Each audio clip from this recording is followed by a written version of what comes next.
오늘 우리가 함께 살펴볼 말씀은 사무엘상 11장의 말씀입니다. 말씀 함께 듣도록 하겠습니다. 11장. 암몬 사람 나하스가 올라와서 길란 야베스에 맞서 진침해 야베스 모든 사람들이 나하스에게 이르되 우리와 언약하자. 그리하면 우리가 너를 섬기리라 하니 암몬 사람 나하스가 그들에게 이르되 내가 너희 오른 눈을 다 빼야 너희와 언약하리라. 내가 온 이스라엘을 이같이 모욕하리라. 야베스 장로들이 그에게 이르되 우리에게 이래 동안 말미를 주어 우리가 이스라엘 온 지역에 전령들을 보내게 하라. 만일 우리를 구원할 자가 없으면 내게 나아가리라 하니라. 이에 전령들이 사울이 사는 기브아에 이르러 이 말을 백성에게 전하매 모든 백성이 소리를 높여 울더니 마침 사울이 밭에서 소를 몰고 오다가 이르되 백성이 무슨 일로 우느냐 하니 그들이 야베스 사람의 말을 전하니라. 사울이 이 말을 들을 때에 하나님의 영에게 크게 감동되며 그의 노가 크게 일어나 한결의 소를 잡아 각을 뜨고 전령들의 손으로 그것을 이스라엘 모든 지역에 두루 보내어 이르되 누구든지 나와서 사울과 사무엘을 따르지 아니하면 그의 소들도 이와 같이 하리라 하였더니 여호와의 두려움이 백성에게 임하매 그들이 한 사람같이 나온지라. 사울이 배색에서 그들의 수를 세어보니 이스라엘 자손이 30만 명이요 유다 사람이 3만 명이더라. 무리가 와 있는 전령들에게 이르되 너희는 길랏 야베스 사람에게 이같이 이르기를 내일 해가 더울 때에 너희가 구원을 받으리라 하라. 전령들이 돌아가서 야베스 사람들에게 전하매 그들이 기뻐하니라. 야베스 사람들이 이에 이르되 우리가 내일 너희에게 나아가리니 너희 생각이 좋을 대로 우리에게 다 행하라 하니라. 이튿날 사울이 백성을 3대로 나누고 새벽에 적진 한가운데로 들어가서 날이 더울 때까지 암몬 사람들을 치매 남은 자가 다 흩어져서 둘도 함께 한 자가 없었더라. 백성이 사무엘에게 이르되 사울이 어찌 우리를 다스리겠느냐 한 자가 누구니까 그들을 끌어내소서 우리가 죽이겠나이다. 사울이 이르되 이날에는 사람을 죽이지 못하리니 여호와께서 오늘 이스라엘 중에 구원을 베푸셨음이니라. 사무엘이 백성에게 이르되 오라 우리가 길갈로 가서 나라를 새롭게 하자. 모든 백성이 길갈로 가서 거기서 여호와 앞에서 사울을 왕으로 삼고 길갈에서 여호와 앞에 화목제를 드리고 사울과 이스라엘 모든 사람이 거기서 크게 기뻐하니라. 아멘. 네, 하나님의 말씀입니다. 우리 사무엘상 10장을 보게 되면 사울이 드디어 이제 제비뽑기의 과정을 통해서 왕으로 뽑히게 됩니다. 그런데 사울이 왕으로 뽑히지만 즉위식을 하지를 못해요. 왜요? 이스라엘 전체 가운데서 사울이 인정을 받지 못하고 있는 겁니다.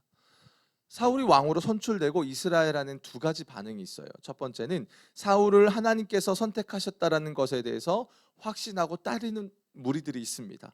또한 반대로 사울을 신뢰하지 못하고 사울이 어떻게 우리를 구원하겠냐고 멸시하는 그런 부류들이 있습니다. 한마디로 지금 그들이 반대하는 이유는 뭐냐면 사울이 베냐민 지파라는 거예요. 가장 작은 지파라는 겁니다. 그래서 어떻게 그 작은 지파 사람이 우리를 구원할 수 있겠냐라고 생각을 하는 거예요. 한마디로 이스라엘이 왕을 요구할 때에 그들이 어떻게 요구했냐면 철저하게 자신들을 주변의 국가들로부터 우리를 구원해 줄 왕이 필요하다라고 했었습니다. 그러니까 어떻게든 자기를 구원해 주려면 그렇잖아요. 아무래도 큰 지파, 유다 지파나 에브라임 지파처럼 숫자가 많은 지파가 그 정도는 되어야지 우리를 구원해주고 정치적인 힘을 발휘할 수 있지 않을까라고 생각을 하는 거였던 겁니다. 결국 사울이 왕으로 뽑히기는 하지만 즉위식을 하지 못하고 자기 고향에 가서 농사를 짓게 돼요. 사실 이 장면도요 참 귀해요. 왜냐하면 사울이 자신의 명분을 주장하지 않습니다. 어쨌든 제비 뽑기를 통해서 왕으로 선정은 된 거잖아요. 그럼에도 불구하고 자기의 명분, 자기의 어떤 그런 왕으로서의 명분을 주장하지 않고 하나님의 때를 기다립니다. 그러던 중에 오늘 본문을 보게 되면 암몬 사람 나하스가 길르앗 야베스 지역에 맞서서 진을 치게 되는 겁니다. 자, 이 길르앗 야베스라는 지역은 요단강을 이렇게 우리가 딱 놓고 보았을 때 요단 동편에 위치한 지역입니다. 야베스라는 말이 건조한 땅이다라는 뜻입니다. 그런데 이 말은 그 단어의 뜻과 다르게 이 지역은 유목하기에 굉장히 좋은 목초가 많이 자라는 그런 넓은 평원과 같은 지역이었습니다. 어떨까요?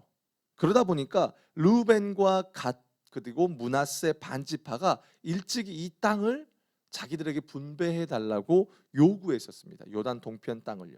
그리고 약속대로 가나안에 정복하고 난 뒤에 그 땅을 분배받게 됐죠.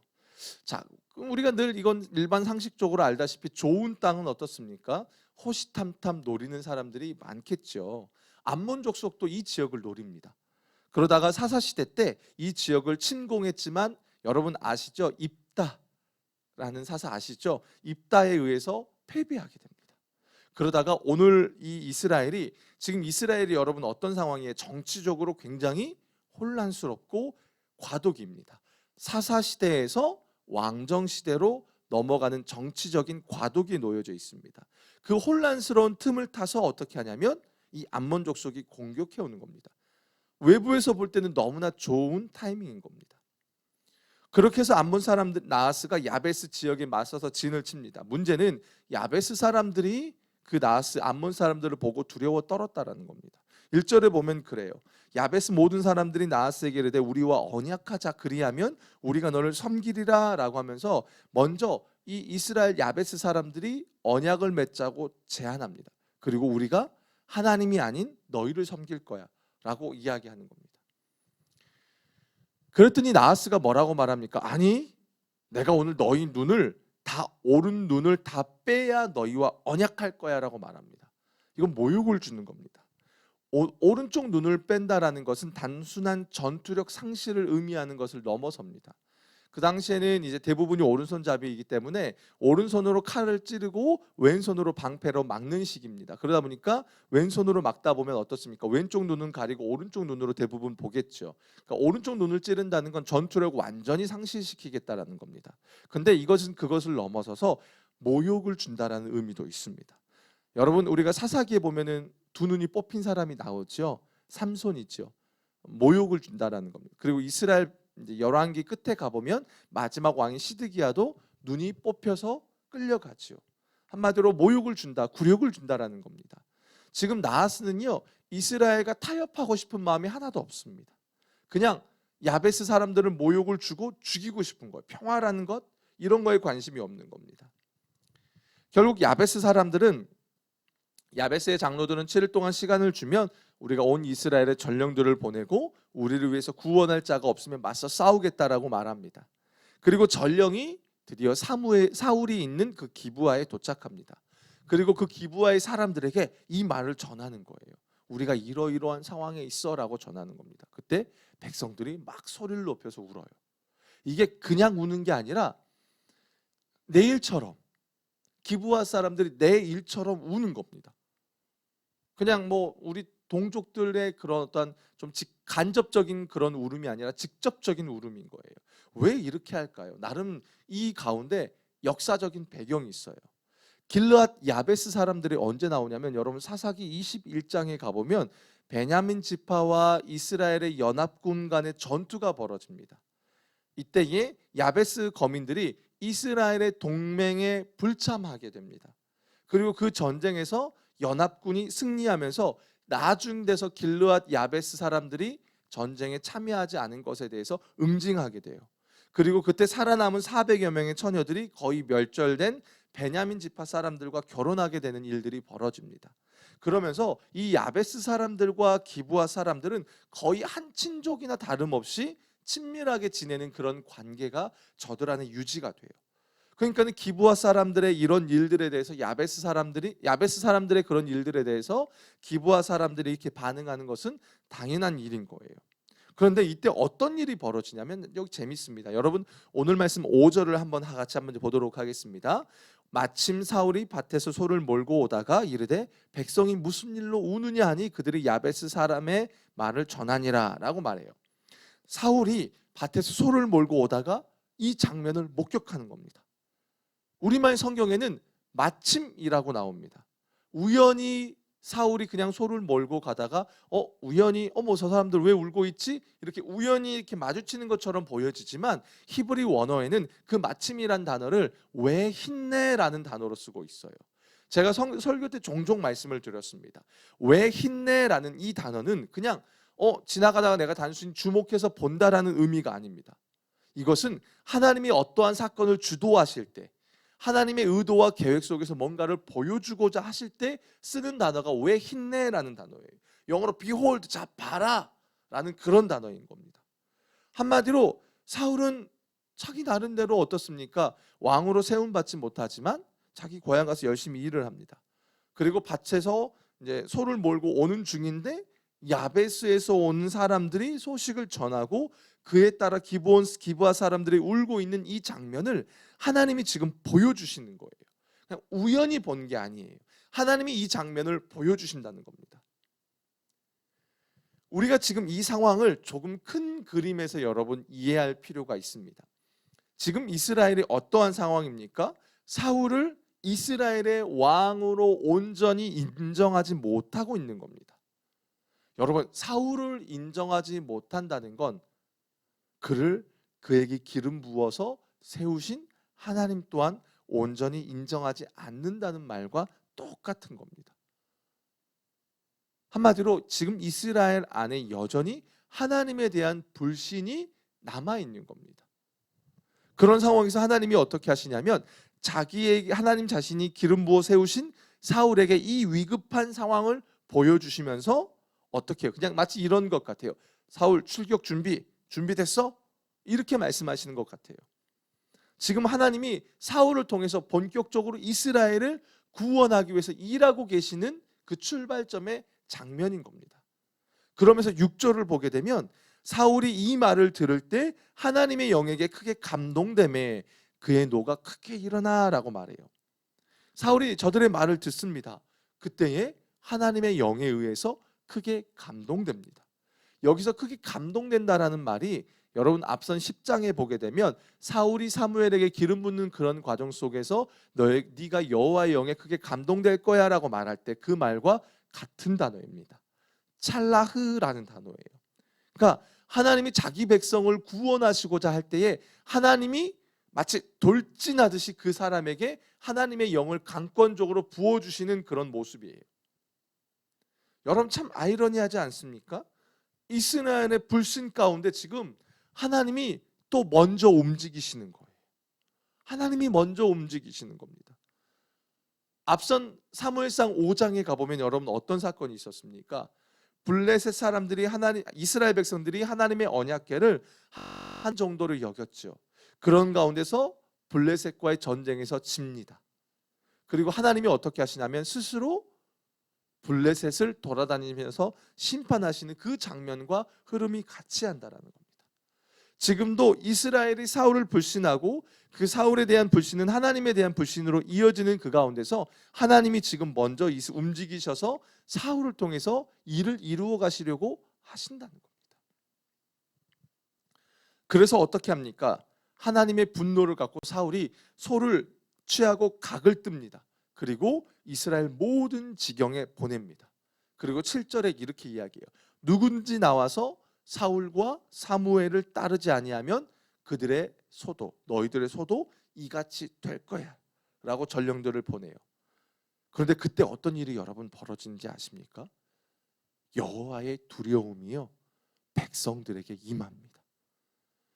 사울의 이 말이 이 명령이 그냥 이전에 그냥 뭐 제비뽑기에서 뽑힌 이스라엘 가장 작은 지파 베냐민 출신의 한 시골의 그 키만 멀대같이 큰 청년의 말로 들리는 게 아니라 하나님의 영이 임하고 하나님의 임재가 그 가운데 임하면서 하나님이 함께 하신 이스라엘의 왕으로서의 명령으로 들리는 겁니다. 그 가운데 하나님이 함께 하시는 것으로 들려져요. 그러니까 이스라엘 백성들에서 이것을 도무지 순종하지 않을 수 없는 거예요. 불순종할 수 없는 겁니다. 너무나 강력한 하나님의 말씀으로 들리는 겁니다. 두려워 떠는 것처럼요. 그래서 어떻게 하냐면 이 7절 끝에 보면 그들이 말합니다. 한 사람 같이 나온다는 겁니다. 라고 하면서 이날에 나온 이스라엘 백성들의 숫자가요.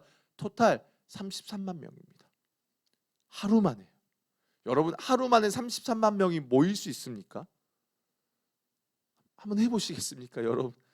33만 명, 우리 성도님들 100명 조금 넘으신 우리 성도님들 하루 만에 다 교회로 모이십시오 하면 다 모일 수 있을까요? 저 지금 회사에서 일해야 되고 뭐 해야 되고 상황들이 다 다를 거 아닙니까? 근데 이스라엘 백성들이 지금 하루 만에 33만 명이 나옵니다. 어떨까요? 그 나오는 모습들이 그냥 막 기분 좋아서 룰루랄라가 아닙니다. 두려움에 떨면서 나오는 겁니다. 하나님의 임재 앞에 두려워 떨면서 지금 나오는 거예요. 이전에는 이스라엘 백성들이 하나 돼도 되지 못했습니다. 하나님이 제비뽑기를 통해서 그들의 눈앞에 하나님의 역사를 보여주셨음에도 하나 되어서 나오지 못하는 이스라엘 백성들이 이제는 한 사람과 같이 되어서 나오는 겁니다. 그리고 사울이 전령들을 보내요. 내일 해가 더울 때, 다른 번역에는 쨍쨍 뜨거울 때 이렇게도 나와요. 너희가 구원을 받을 거야. 쨍쨍할 때 너희가 구원을 받을 거야.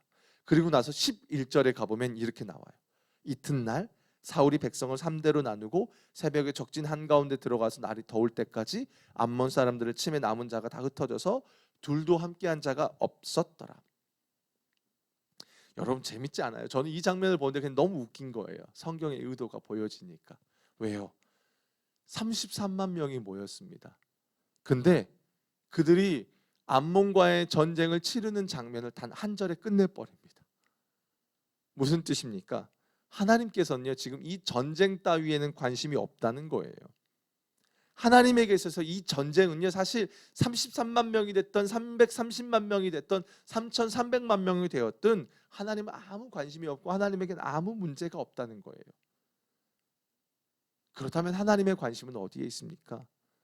여전히 하나님 앞에 불신하고 있는 이스라엘, 그리고 그 가운데서 하나님 앞에 바른 자세를 갖고 있는, 나중에 6장에 나왔죠. 누가 여호와 앞에 능히 서겠습니까? 라고 했던 그 말처럼 사울이 하나님 앞에 바른 자세를 갖고 있는 그 사울의 관심이 있어요. 이게 참 중요합니다. 최근에 제가 여러 가지 어려운 일들이 좀 있었습니다. 뭔가 좀 결정해야 되고 뭔가 좀 하나님 앞에 해야 되고 풀어가야 될 문제들이 좀 있었습니다.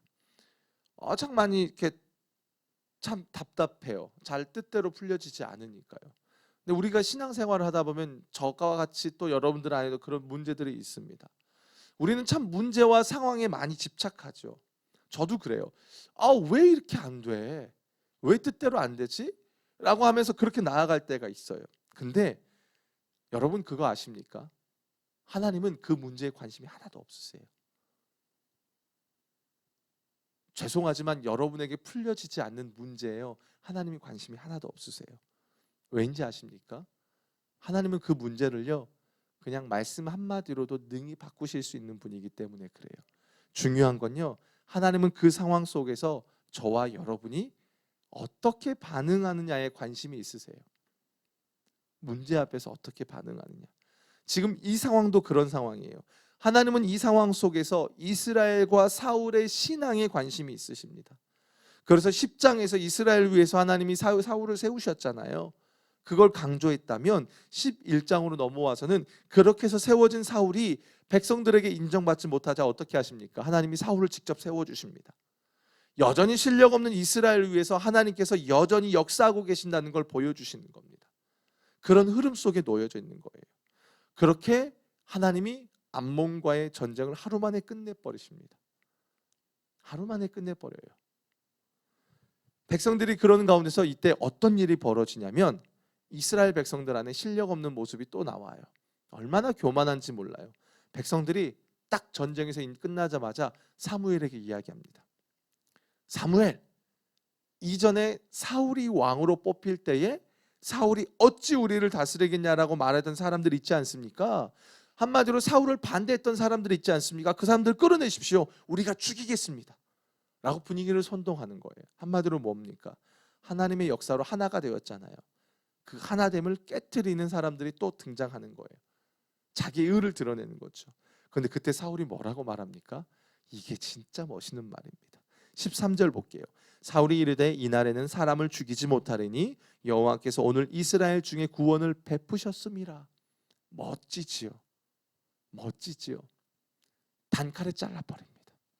오늘은 그 누구도 죽이지 못해. 그 누구도. 왜요? 오늘 이날의 승리, 이날의 구원이 누구에게서 왔으니까요? 여호와께서 구원을 이스라엘에게 주셨으니까요. 사울이 잘나서 이스라엘의 33만 명이 모여서 승리한 게 아니라는 겁니다. 사울이 그가 뛰어난 리더십이어서 승리한 게 아니라는 걸 사울이 알아요. 이스라엘 백성들 33만 명이 모여서 승리를 쟁취한 게 아니라는 걸 알아요. 이 승리는 전적인 하나님의 은혜라는 걸 아는 겁니다. 그래서 인간의 어떠함들 그 누구도 죽일 수 없다는 거예요. 누구도 이 가운데 드러날 수 없다라는 겁니다. 지난 10장에서 이스라엘 백성들은 사울을 온전히 인정하지는 못했어요. 그 이유가 무엇이라고 했습니까? 자신들을 구원하기에 사울이 속한 지파가 너무 약한 겁니다. 그 말은 뭐예요? 이스라엘 백성들 안에 여전히 남아있는 생각이 뭡니까? 적어도 자기들을 구원하려면 지파들의 숫자가 좀 많아야죠. 정치적 기반이 좀 있어야죠. 좀 그래서 힘이라도 있어야죠. 사사기 마인드가 여전히 있었다는 거예요. 근데 하나님이 어떻게 합니까? 그들의 사사기 마인드를 다 깨트려 버리십니다. 가장 작은 베냐민 지파, 힘이 약한 그를 통해서 이스라엘의 구원의 역사를 일으키세요. 그러면서 하나님이 보여주시는 거예요. 봐봐, 구원은 너희들의 어떠함에 있는 게 아니라 구원은 전적으로 나에게 있어, 이걸 보여주는 겁니다. 구원은 세상의 힘을 가지고 돈을 가지고 능력이 있고 그것에 있는 게 아니라 구원은 오직 여호와 하나님께만 있다라는 걸 보여주는 겁니다. 그리고 이걸 누가 알아요? 사울이 아는 거예요. 사울이 아는 거예요. 오직 이 사건은 여호와 하나님만이 행하신 것이기 때문에 오직 하나님께만 영광을 돌려야 한다라는 걸 아는 겁니다. 그리고 그렇게 하는 거예요. 여호와 하나님이 사울을 세우신 이유가 여기에 있습니다. 하나님의 행하심을 제대로 볼 줄 안다는 겁니다. 여러분, 그 사람의 신앙이요, 좋은지 안 좋은지를 구분하는 방법이 있습니다. 그 사람의 손에 힘을 주면 됩니다. 권력을 한번 줘보면 됩니다. 목사님들도 마찬가지예요. 부목사, 전도사 이때는 몰라요. 담임이 돼보면 진짜 아는 거예요. 왜요? 실력, 힘이 주어지면 그 사람의 진짜가 나와요. 사람은 힘이 생길 때 그 속마음이 나오는 겁니다. 사울의 실력이 어떤지가 나오는 겁니다. 여러분 생각해 보십시오. 사울의 권위가 순식간에 올라갑니다. 그러면 어떨까요? 당연히 이전에 자기에게 반대했던 무리들에 대해서 처단할 만한 명분과 힘이 있는 겁니다. 그렇지 않겠습니까? 그런데 사울이 이 순간에 누구를 바라봅니까? 하나님을 바라봅니다. 그리고 이 모든 일을 하나님이 행하셨다는 걸 알고 사울이 하나님께 영광을 돌립니다. 아무리 자기가 애써도 이렇게 이스라엘을 구원할 수 없다는 걸 아는 거예요. 그렇기 때문에 사울이 자기의 감정대로 가지 않는 겁니다. 여러분 어떻습니까? 사울이라고 자기를 반대하는 사람들 때문에 마음이 어렵지 않을까요? 어렵습니다. 그런데 참습니다. 왜요? 하나님이 자기에게 세우셨으니까요. 하나님이 책임지시고 이끄신 것을 알기 때문에 사울이 자기의 고향에 내려가서 잠잠히 기다리는 겁니다. 그리고 자신이 세워졌을 때도 자신을 세우신 분이 하나님이라는 걸 아니까 인간의 보복으로 가지 않아요. 하나님의 행하심을 선포하는 것으로 가요. 이게 신앙입니다. 사랑하는 성도 여러분, 신앙생활은 다른 게 아닙니다. 하나님이 내 삶에 행하신 것을 그대로 인정하고 고백하고, 구원이 나에게서 나올 수 없고 오직 우리 주 예수 그리스도에게서만 나온다는 것을 알고 날마다 나는 죽고 예수로 사는 거예요. 그리고 그 가운데에 선포하고 고백한 것에 따라 행동하는 게 바로 우리의 신앙입니다. 어떨까요? 저 같으면 그럴 것 같아요. 사울의 어깨에 힘이 막 이렇게 올라가지 않을까요? 33만 명이 자기의 명령을 따르고 하루 만에 모였습니다. 어떨까요? 저 같으면 아주 전쟁에 또 이깁니다. 어깨에 힘 좀 들어갈 것 같습니다. 그런데 사울이 그 순간에 하나님을 인정하고 고백합니다. 그러면서 14절 15절에 보면 이렇게 말합니다. 사무엘이 백성에게 이르되 오라 우리가 길갈로 가서 나라를 새롭게 하자. 모든 백성이 길갈로 가서 거기서 여호와 앞에서 사울을 왕으로 삼고 길갈에서 여호와 앞에 화목제를 드리고 사울과 이스라엘 모든 사람이 거기서 크게 기뻐하니라. 사무엘이요 백성들을 길갈로 모아요. 그리고 여호와 앞에서 사울을 왕으로 삼고 길갈에서 여호와 앞에서 화목제를 드리면서 백성이 기뻐합니다. 여기에 보면 성경이 의도적으로 길갈이라는 장소를 2번 반복해서 강조하면서 씁니다. 여러분, 길갈은 이런 장소예요. 이스라엘 백성들이 요단강을 건너고 난 후에 언약을 확증하기 위해서 여리고성 앞에서 여리고 백성들이 쳐다보는 그 가운데서 할례를 행했던 곳입니다. 당장 여리고 백성들이 쳐들어올 수 있는 그 상황 속에서 하나님의 명령에 따라 할례를 행한 것입니다. 그 말은 무슨 뜻이냐면 이스라엘의 운명, 이스라엘의 모든 주권이 하나님께 있다라는 걸 보여주는 사건이 바로 길갈에서 할례를 행한 사건입니다. 그리고 오늘 암몬과의 전쟁도 그러한 맥락 속에서 진행되고 있는 겁니다. 이런 흐름 속에 놓여져 있는 겁니다. 이 가운데 사울이 멋진 고백을 했던 겁니다. 그런데 아이러니한 것은요, 사울이 이렇게 하나님의 주권을 고백하고 인정한 그 길갈에서 왕으로 세움을 받잖아요. 근데 여러분 한 장만 더 넘어가서 12장 넘어서 13장에 가면요, 사울이 왕이 되고 2년이 되었을 때에 블레셋과의 전쟁에서 사무엘을 기다리지 못하고 자기 마음대로 제사를 드립니다. 그리고 그 가운데서 그의 나라가 날아가 버리게 돼요. 그 장소가 어딘지 아세요? 길갈입니다. 참 아이러니해요. 정말 아이러니합니다. 하나님 앞에 깨어 있고 그분의 행하심을 선포하고 인정할 때에 그 길갈에서 사울은 높임을 받습니다. 반대로 하나님의 주권을 인정하지 않을 때 길갈에서 버림을 받습니다. 날아가 버립니다. 오늘 본문은요, 우리에게 정말 많은 것들을 생각하게 해줍니다. 우리가 신앙생활에서 먼저 놓치지 말아야 될 것은요, 오직 우리에게 주어진 그 구원이라는 것, 예수 그리스도를 믿는 구원, 그리고 또 예수를 믿고 난 이후에도요, 우리의 삶에 수없이 일어나는 그 구원은 오직 우리에게 있는 게 아니라 하나님께 있다라는 걸 말합니다. 내 힘과 내 능력으로 신앙생활이 흘러가지 않는다는 것을 오늘 본문에서 우리에게 분명히 말합니다. 내 열심으로 신앙생활이 흘러가지 않아요. 내 열심보다 더 중요한 것은 하나님이 내 인생의 주인 되신다는 그 하나님의 주권을 인정하고 고백하고 그 고백대로 살아가는 삶에 있다라는 겁니다. 사울이 하나님의 손에 붙들려 이스라엘을 구원하고 결국에 높임을 받을 때에 사울은 철저하게 하나님의 주권을 인정했습니다. 근데 반대로요, 그 길갈에서 사울의 나라가 날아가 버릴 때에 사울의 모습이 어떠한지 아십니까? 그의 주권 고백이 없어요. 하나님의 행하심에 대한 고백이 없어요. 하나님의 제사를 자기 마음대로 해버립니다. 결국 날아가 버리죠. 여러분, 사무엘상에 큰 주제가 있다고 말씀을 드렸습니다. 낮은 자를 높이시는 하나님에 대한 다루고 했지요. 그래서 인생의 고난 속에서도 한나가 깨닫는 게 뭡니까? 사무엘상 2장에 가보면 한나가 이렇게 고백해요. 여호와는 죽이기도 하시고 살리기도 하시며 수월에 내리기도 하시고 거기에서 올리기도 하시는도다. 여호와는 가난하게도 하시고 부하게도 하시며 낮추기도 하시고 높이기도 하신다는 겁니다. 한나가 하나님의 주권을 고백합니다. 한나의 인생을 높이십니다. 사무엘도 그렇게 나아갑니다. 오늘 본문에서도 사울도 그렇게 합니다. 하나님의 주권을 고백하자 높임을 받는 겁니다. 문제는 사울이 이 마음, 이 중심을 잃어버렸다는 겁니다. 이게 참 어렵습니다. 한 번 좋은 신앙이 계속 가지 않습니다. 신앙이 내가 이때 좋았다. 우리가 어른들 그런 말 많이 하잖아요. 내가 옛날에 이것도 하고 이것도 하고 이것도 했어. 근데 지금은요, 신앙이요, 누구든 과거에 좋았을 때가 있습니다. 그러나 지금 어떻냐는 겁니다. 이전에 좋은 신앙이 지금도 계속 좋아지고 있느냐? 이건 다른 차원입니다. 치열한 믿음의 씨름 없이는 그 신앙은 절대 유지되지 않습니다.